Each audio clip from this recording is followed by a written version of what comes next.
Welcome to Sex Positive Gaming. I'm Annie, and today we're going to look at the top new adult games released on Steam in 2020.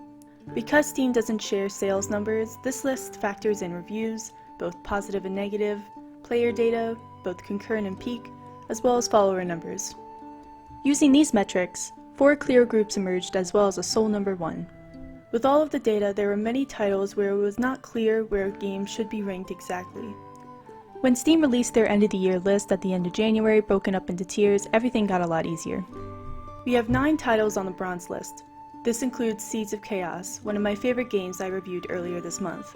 While every game on the list is popular, bronze games tended to have noticeably lower scores or player counts. I expect to review Shelter next month as well as whatever you all in the sex positive community recommend. We also have 9 titles on the silver list. The difference between silver and bronze was very slight.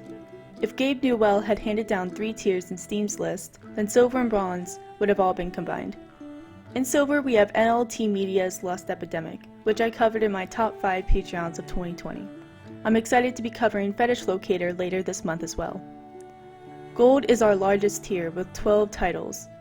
It includes AI Shoujo, which is likely in the top 3 for overall sales based on its player data numbers. However, the review scores were much lower.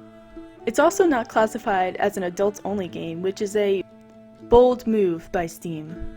Platinum Tier's 6 titles represent the highest rated games that have at least solid concurrent and peak player numbers. The order doesn't matter except for number 1. Number 1 was the runaway hit of 2020. Starting off, we have the cyberpunk visual novel, City of Broken Dreamers, Book 1. Did it sell as much as it did because of Cyberpunk 2020? Probably. But that doesn't mean it's not a good game. Just don't come looking for a happy story here. Broken Dreamers is not a metaphor. Next, we have Last Evil. This is a roguelike strategy game where you play as the sole surviving succubus. You battle using cards in order to collect monster essence. Look for my review later in March. Next, we have Corruption of Champions 2.